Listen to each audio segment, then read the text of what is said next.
राहु और केतु, जिसको dragons head और ड्रैगन्स टेल बोलते हैं। वैसे तो ज्योतिष विज्ञान के अंदर ये दो मैथमेटिकल पॉइंट हैं जिनको असेंडिंग और descending node of the moon कहा जाता है। चंद्र का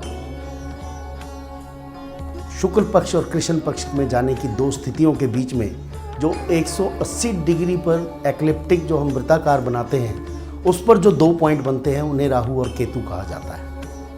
लेकिन इन दो पॉइंट्स का जो मैथमेटिक्स है, जो गणित है, उसको समझने के लिए कुछ आत्मकथाएं बताई गई हैं जिनको समझ करके आप ज्ञान कर पाएंगे कि राहु और केतु का महत्व हमारे शास्त्रों के अंदर क्या है।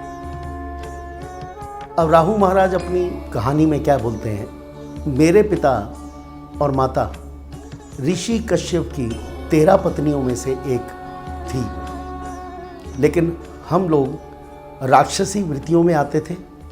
लेकिन बचपन में हम लोग सूर्य चंद्र आदि सभी देवी देवताओं के जितने भी बच्चे थे उनके साथ ही बड़े पले हुए, तो हमारी वृत्ति कभी राक्षसी रही नहीं। हम लोग देव जितने ग्रह थे उन्हीं के साथ हमारी मित्रता रही, और उसी मित्रता के कारण हमारे अंदर वो ज्ञान ध्यान वो सभी कुछ आया। और यही एक कारण था कि ब्रह्मा जी ने मुझे अपनी सभा में एक उचित स्थान भी दिया। लेकिन जो आज स्थिति है वो किस तरह आई कि एक बार समुद्र मंथन हुआ, सुमेरु पर्वत को मथनी बनाया गया, वासुकी नाग को रस्सी और कूर्म अवतार लेकर के विष्णु भगवान कछुए के रूप में बैठे और समुद्र मंथन हो रहा था। अब मेरी वृत्ति क्योंकि देवताओं और राक्षसों की दोनों की थी, मुझे माना जाता था राक्षसों की तरफ, लेकिन मेरी मित्रता देवताओं के साथ थी। तो जिस समय मथनी हो रही थी तो उस समय मैं कभी देवताओं की तरफ चला जाता था तो कभी राक्षसों की तरफ चला जाता था। समुद्र के बीच में उफान जितना आता था वो मैंने झेला, और भाग भाग करके दोनों तरफ जा करके मैं मथनी करता रहा।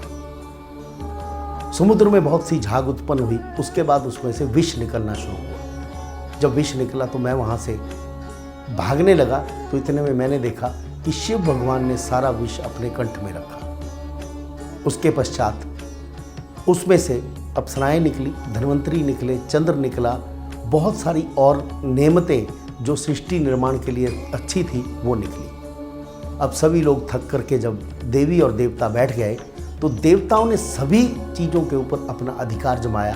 तो उन्होंने ये कहा कि राक्षस तो केवल साथ दे रहे थे, कार्य कर रहे थे, लेकिन उनका कोई अधिकार किसी चीज़ पर नहीं है। लेकिन अमृत को लेकर के झगड़ा शुरू हो गया। उसी समय विष्णु भगवान ने रूप धारण किया एक बहुत सुंदर स्त्री का, और नाच गाने की तरफ राक्षसों को लगा दिया और खुद घट लेकर के देवताओं को अमृत पिलाने लगे। और मैं देवताओं की पंक्ति में जाकर के बैठ गया। 2 घूंट जैसे ही अमृत के मेरे कंठ के नीचे गए तो सूर्य और चंद्र ने दोनों ने चिल्ला करके बोला, अरे ये क्या हो रहा है। तो उसी समय विष्णु भगवान ने अपने चक्र सुदर्शन से मेरी गर्दन काट दी, लेकिन अमृत तो मैं पी चुका था। ऊपर का जो सिर था वो राहु कहलाया और नीचे का धड़ केतु कहलाया। अब मुझे बहुत क्रोध आया सूर्य पर कि हम बचपन में खेले हुए हैं, हम दोनों देववृत्ति हैं, तो आपने मेरी शिकायत क्यों की। मेरी मनोवृत्ति किसी का बुरा करने की तो थी नहीं। राक्षसों की पंक्ति में मैं अवश्य आता हूँ, लेकिन मैं राक्षस नहीं हूँ। ब्रह्मा जी ने मुझे अपने दरबार में स्थान दिया हुआ है, तो मेरी वृत्ति देवताओं की है। तो सूर्य से मुझे बहुत ज़्यादा द्वेष महसूस हो गया।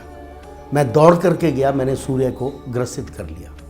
लेकिन चंद्र, जिनको मैं चाचा कहकर बुलाता था, उनसे मेरी मित्रता हमेशा रही, और मैंने उनसे हमेशा कहा कि मैं आपसे विरोध में नहीं हूँ, लेकिन ग्रसूंगा जरूर। लेकिन इतना नहीं, लेकिन उनके साथ मेरी मित्रता यथोचित बनी रही। अब राहु को जरा समझिए, 5 इंद्रियां इसकी खुली हैं, अट्टहास करता है, घूमता है, आवाज़ करता है, गड़गड़ाहट करता है, और चंद्र का असेंडिंग नोड है। जब चंद्र ऊपर जाता है तो उस समय ये राहु है।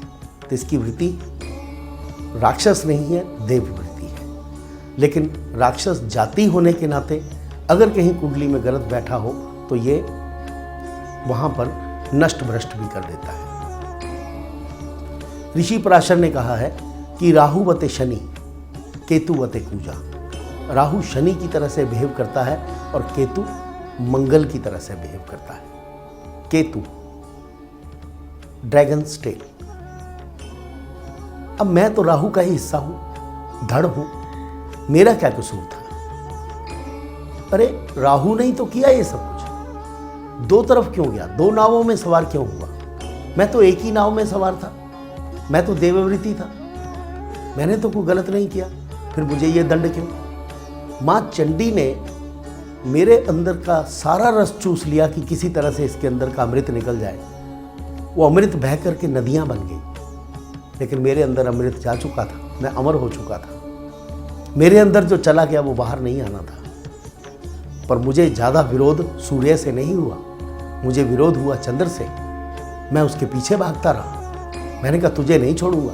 जब भी मौका मिलता है मैं चंद्र को पकड़ के ग्रस लेता हूँ, और उस ग्रसने के पश्चात चंद्र बहुत दुखी होता है, और उसके दुख में मुझे बहुत शांति मिलती है। हूँ देवव्रती, देवताओं के साथ हूँ, ब्रह्मा जी का बहुत प्रिय हूँ। भाव भक्ति पाठ पूजा करना मुझे आता है।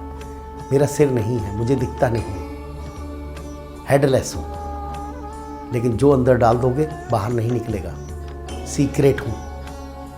अब चंद्र के पीछे पड़ता हूँ तो मनोवृत्ति अवश्य खराब हो जाती है जिस समय चंद्र को ग्रसता हूँ। अब जरा केतु को समझ लीजिए।